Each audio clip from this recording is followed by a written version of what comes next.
Hola compadres, it's your boy Miko, my first ever album review.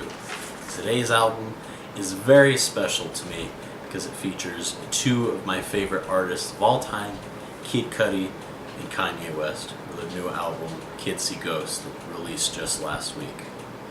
Now, this was probably my most anticipated album of the year. The optimist in me thought I was going to love this thing. But the rational side of me realized that this thing could flop hard.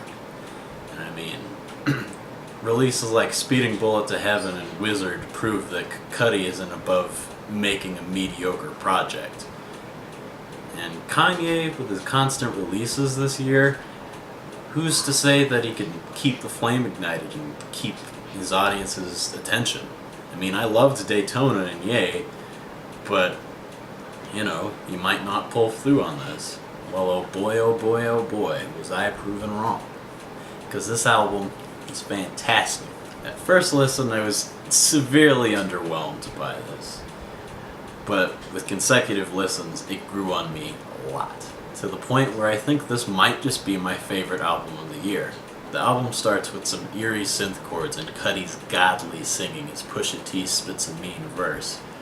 The atmosphere, while creepy, still has a sort of serene and cerebral feel to it. That is, until Kanye completely throws it out of the water, sobering up the experience with his which add a lot of energy to the track, to say the least. The track goes full-on post-rock with the different layers of synthesizers and guitar leads that just culminate in something that just sounds great. It's a really killer opener. The track Fire starts with Cudi's classic guitar riffing, and the percussion makes me feel like I'm on a haunted, pirate ship of sorts, which kind of just adds to the whole Kids See Ghosts theme this is going for. Cudi and Kanye deliver some braggadocious yet introspective verses. It really paints a picture of overcoming struggle and persevering through it. Cudi's ending line of "Heaven Lift Me Up" just adds to the religious themes that are pretty prevalent throughout the entire record. The end of the track may just be Cudi strumming his guitar, but it leaves us with some air to breathe before the next energy-filled track on the album, which is one of my favorites, Fourth Dimension. This track just reminds me of how great Kanye is as a producer.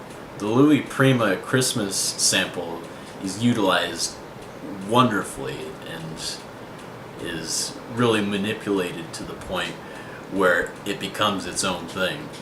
It just adds to the absurd and creepy, eerie nature of the track, and I really like it. It's like traveling through another dimension, as the title suggests.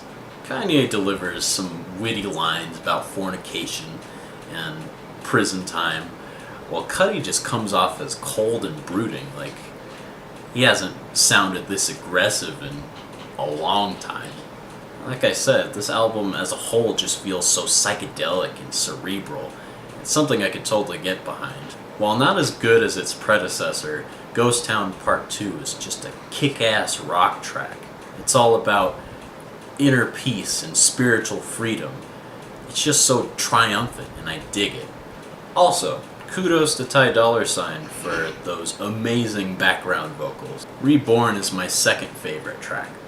This is just classic Cudi with a minimal yet effective beat that reminds me of the Man on the Moon era. Also, I love the sentiment on this track. The whole mantra of "I'm so reborn, I'll keep moving forward" is going to be stuck in my head forever. The title track, featuring Yasin Bey, is the most meditative instrumental on the track.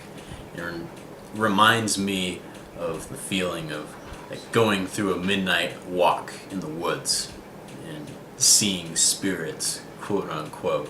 There seems to be a uniform amount of quality for each of these guys' verses, which means basically every single track has amazing verses from both Kanye and Cudi. It seems like they're at their top form right now. Kudos to Mos Def for his amazing philosopher-esque ending verse. He really comes off as this sort of sage, wise old man sort of figure at the end of the track. But easily the best track is saved for last on the song Cuddy Montage, which is probably my favorite song of the entire year. It seems like Kurt Cobain of Nirvana fame is come back to life as a ghost, as the title of the track suggests, being a reference to Kurt Cobain's solo posthumous release, Montage at Heck. The song features a prominent sample of the song Burn the Rain, but what they do with it is just amazing. The way they add in all these layers, it just feels like an epic experience. Cuddy asks God to shine his light on him and to save him from the poor circumstances of everyday life. Kanye, on the other hand, delivers a heart-shattering verse about cycles of violence in Chicago. He ends the song on a very profound note, talking about how when incidents like this happen, specifically murders,